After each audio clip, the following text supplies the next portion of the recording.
I'm Richard Hooper and this is SAT TV News. Now I'm pleased to be joined by Sjoerd De Clerck of Newtec. Sjoerd, thank you for joining me today. You have plenty of experience in Asia, but what is driving demand and change in Asia? Well, first of all, there is no Asia. Asia is 30 plus countries that are widely diverse. If you look at Myanmar, Vietnam, Cambodia, and you go on one hand and you compare that to the developed nations like Japan, Singapore, that's an entirely different world. Add India, add China to the mix, and so you have a highly diversified market segment, each with their own approach and their own characteristics. And the drivers are different too. There is one common denominator. There is 4-point-something billion people here. The growth is the highest in Asia in the world, that's well known. That means that the middle class is rising, and as that middle class rises, they also want to have their WhatsApp and their Facebook, even if they are on a remote island in the Pacific or a faraway village in Indonesia or the Philippines or China or India. So the demand is growing by the demand for internet access is growing by the growth in the population, the growth in the economy. At the same time, we see that in many Asian countries, the governments are realizing the value of connectivity for growth in the economies. And we see with the stability that the recent elections have brought, Prime Minister Modi got re-elected, Duterte got re-elected, Widodo got re-elected, all of those governments are investing heavily in infrastructure, rails, roads, electricity, but also connectivity, also internet. And so that is driving the economy and the connectivity, and thereby satellite also. And last but not least, next to the supply, next to the demand and the investments, there is of course the supply that keeps growing. New satellites are being launched, HTS is coming in massive amounts, and next are the LEO and the MEO constellations, which make more and thereby cheaper demand or cheaper supply of capacity available. So add those three factors and you have a fairly unique mix right here in Asia. Now, you've mentioned a lot of things there, and it's a fragmented market, but China is still the holy grail and people are still finding it difficult to open up that market. China, yes, it's both of those. China always has a long-term vision. China is clearly centralized, geared with long-term planning, so you don't waltz in, conquer the market and walk out a victory. That doesn't work. To be in China or to be successful in China, you have to be in China, you have to have a long-term vision, and you have to play by the Chinese rules. Which, by the way, if you want to be in Sweden, then you have to play by the Swedish rules. So that's not that different, albeit that the Chinese rules are different from what we're used in the West. But it is all about adaptability to the local market, adaptability to the local requirements, which in case of China are, for example, massive volumes. We're working on, for example, fishing fleet projects. If a fishing fleet in another country is a few dozens or a few hundred, in China you're talking a few thousand. And that has, from a technological perspective, of course, its own special challenges. So you need to be adapted to the market in China just as much as in any other market. Now, when we talk about Asia, and we talk about it as a whole, there is still a huge digital divide. How are we going to bridge that? There is a divide, but there is a digital divide, there is an economical divide, but also the poor get less poor.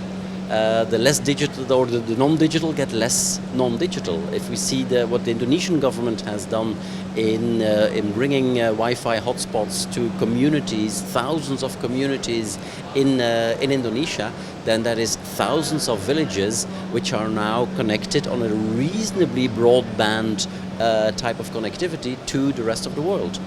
Is there still a lot to go? Yes, of course. But we see a lot more investments in conquering that digital divide in Asia than we see in, for example, Africa, although there's a lot of foreign investment going into Africa, or Latin America. So a long way to go, yes, but it is progressing, and it is progressing fairly fast. So with regards Newtec, let's focus on Newtec a bit. So what are the key focus for Newtec in Asia? Which particular countries do you think are the key for you? Well, Obviously, the large countries, the countries with a large demand are our biggest focus. Indonesia, the Philippines, we're focusing on India, we are focusing on China. But next to geographical markets, we have very much a vertical application market approach, where of course now 2 years ago we closed our exclusive contract with Panasonic for in-flight entertainment. That sort of covered the air for us. In doing so, we learned an awful lot about beam switching, about Doppler, about high reliability, about make before break, about all of that good stuff that you need to make in-flight connectivity work. That we are applying now to the maritime market. So the maritime market is a heavy focus for us.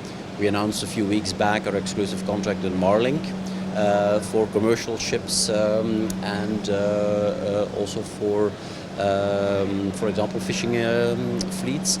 And again, as the numbers in Asia of container ships, commercial vessels, fishing fleets are so large, the maritime market is a very heavy focus for us in this part of the world. So for a company that's known for high-tech products and platforms, what's driving the R&D? Is it listening to the customers, or is it the new disruptive technologies that are coming in around you? Yeah, it is. It has to be both. I mean, R&D. I'm an engineer myself. R&D for the fun of R&D is seldom the correct way. But as Henry Ford once said, only listening to your customers isn't good either. If I would have listened to my customers, I would have built a faster horse. So it does need to be the combination of those two.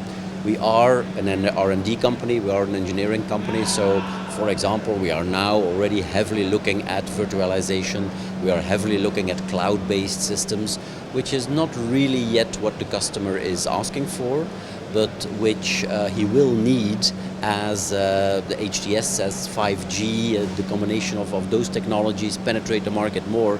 As network of networks will become the way to go, then these technologies are really what is needed. So it is the combination of what is technically possible, what do our people, and our CEO is one of those visionaries, what do our visionary people, strategic people see happening in the years to come, and indeed what the market is asking for.